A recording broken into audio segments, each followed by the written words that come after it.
Kehadiran Erik ten Hag ke Manchester United membuat persaingan Liga Inggris musim mendatang bakal panas. Ten Hag mengikuti jejak para pelatih top lainnya datang ke liga yang paling sengit persaingannya di Eropa, liga yang banyak menuntut. Tapi tunggu sebentar, apa Erik ten Hag itu benar-benar pelatih top? Ya, anggap saja demikian. Anggaplah Erik ten Hag sama seperti Pep Guardiola, Jurgen Klopp, Thomas Tuchel, sampai Antonio Conte dan Mikel Arteta. Arteta? Sudahlah. Kita sepakati saja manajer-manajer yang melatih komplotan Big Six adalah manajer yang hebat dan top. Minimal, mereka punya trofi yang bisa dibanggakan. Paling tidak kehadiran manajer gundul asal Belanda itu akan membuat lantai dansa persaingan Premier League lebih licin. Keenam manajer yang kini melatih para Big Six itu awalnya datang di kondisi yang berbeda-beda. Jurgen Klopp yang datang ketika publik Anfield telah lama berpuasa gelar Liga Inggris. Ia datang pada musim 2015-2016. Namun Klopp tidak langsung membawa Liverpool juara Liga Inggris. Butuh waktu dan itu tidak sebentar.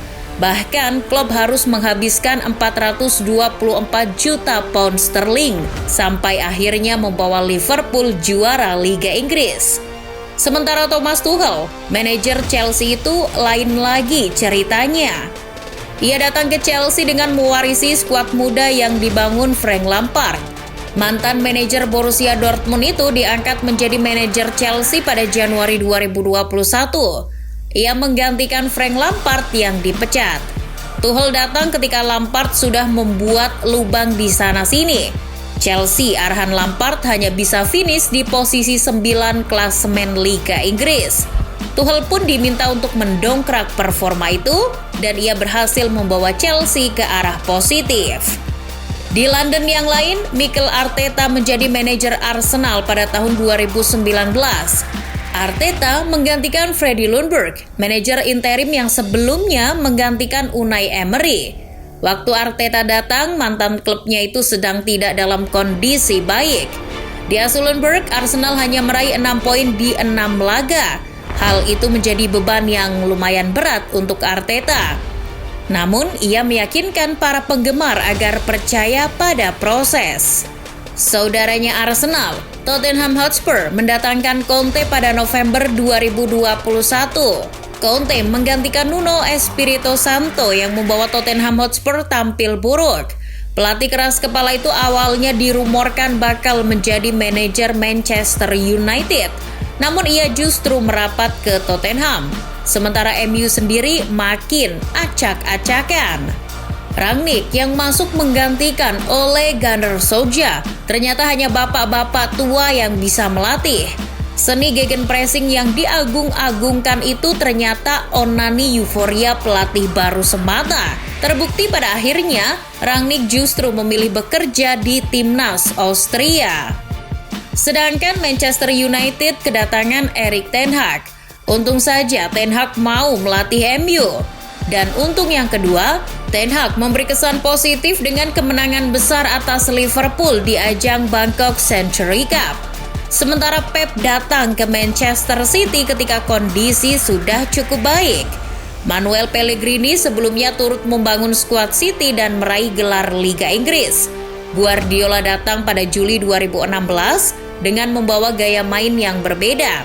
Berkat filosofi bermainnya, Pep turut mengubah budaya yang ada di Manchester City atau bahkan Liga Inggris. Dari segi gaya bermain, setidaknya ada 4 pelatih yang memiliki gaya main yang hampir mirip. Jurgen Klopp, Pep Guardiola, Thomas Tuchel, dan Erik ten Hag. Keempatnya sama-sama pengagum gegenpressing. Pep Guardiola misalnya, ia menyukai permainan dengan intensitas menekan tinggi. Pola permainan dengan jarak antar pemain dan lini yang rapat jadi andalan Pep, mengingat ia menyukai umpan-umpan pendek yang progresif. Guardiola lebih menyukai pola serangan dari bawah, maka terkadang ia memilih kiper yang piawai dalam membangun serangan. Sementara Klopp, meski secara prinsip sama, tapi memiliki idiom taktik sendiri. Taktiknya dikenal dengan heavy metal. Filosofi klub adalah sepak bola yang intens dan bergerak cepat. Intinya dalam taktik Klopp, seluruh tim membutuhkan kecepatan, organisasi, konsentrasi, dan bakat yang luar biasa. Baik Pep maupun Klopp keduanya kerap menggunakan skema 4-3-3. Sementara Thomas Tuchel berbeda. Meski tetap menggunakan gegenpressing, pendekatan yang dilakukan Tuchel ini lain.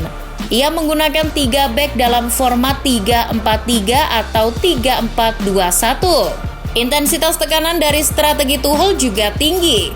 Tujuannya untuk mempertahankan bola selama mungkin. Namun dalam melakukan serangan, beberapa kali Tuchel memanfaatkan sisi wingback mereka untuk mengeksploitasi sisi fullback lawan. Maka dari itu, nama wingback seperti Ben Chilwell dan Reece James berkembang pesat di tangan Tuchel. Selain itu, Tuchel juga adaptif. Ia rela meninggalkan pakem 3 backnya ketika ketersediaan pemain tidak mendukung. Tuchel tercatat pernah bermain dengan skema 4-4-2, 4-1-4-1 atau 4-2-2-2. Sedangkan Erik ten Hag lebih menyukai pola 4-2-3-1. Ten Hag lebih senang menggunakan pemain nomor 10. Tipikal permainannya adalah pragmatis dan berkembang yang paten, serta intensitas tekanan yang tinggi. Selain Thomas Tuchel, Antonio Conte juga berpegang teguh pada pattern 3 back. Ia biasanya menggunakan formasi 3-5-2 atau 3-4-3. Dengan formasi itu ia bisa membawa Inter meraih Scudetto. Conte lebih menyukai permainan efektif tapi tetap indah ketika ditonton. Di Spurs, Conte menggunakan skema 3-4-2-1 yang selama ini sukses.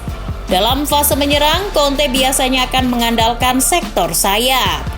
Antonio Conte beruntung karena Spurs mempunyai Son Heung-min dan Lucas Moura yang memiliki kecepatan di sektor sayap. Belum lagi, skema Conte yang mengandalkan sisi wingback juga didukung dengan ketersediaan pemain seperti Eric Dier, Reguilon, sampai Emerson. Conte juga sepertinya tak perlu khawatir karena ia sudah mendatangkan Ivan Perisic, pemain yang ia buat sebagai wingback berbahaya ketika di Inter. Sementara Mikel Arteta di Arsenal masih belum menunjukkan progres yang signifikan. Kendati secara permainan Arteta menginginkan pola permainan dari bawah, menunjukkan bahwa ia murid Pep Guardiola yang taat. Maka dari itu ia sering mengandalkan sektor fullback dan sayap. Melalui skema 4-2-3-1, Arteta memiliki Kieran Tierney dan Tomiyasu yang bisa turut membantu serangan.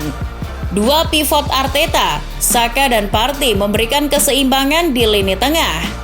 Sedangkan pemain sayap mereka didukung kualitas seorang Smith Rowe dan Bukayo Saka. Arteta lebih suka mengandalkan pemain muda dalam skuadnya. Dengan gaya bermain yang meski sama tapi berbeda-beda itu membuat persaingan Big Six kemungkinan akan kembali memanas pada musim depan. Apalagi beberapa manajer sudah menunjukkan prospeknya yang hebat.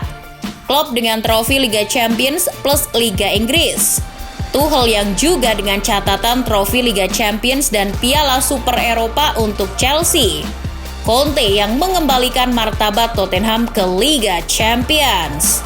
Pep Guardiola yang membuat Liga Inggris menjadi Liga Petani lantaran berhasil bikin City jadi penguasa.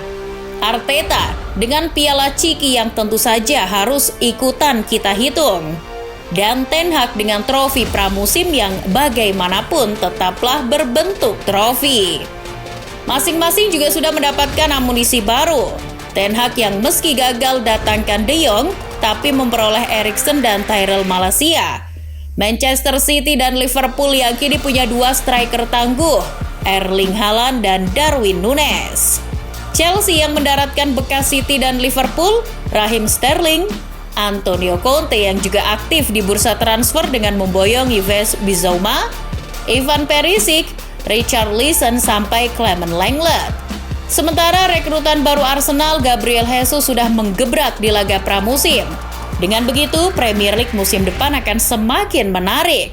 Para pelatih top sudah berkumpul dan menciptakan persaingan yang sangat sengit. Pertanyaannya, siapa yang bakal tersenyum di akhir?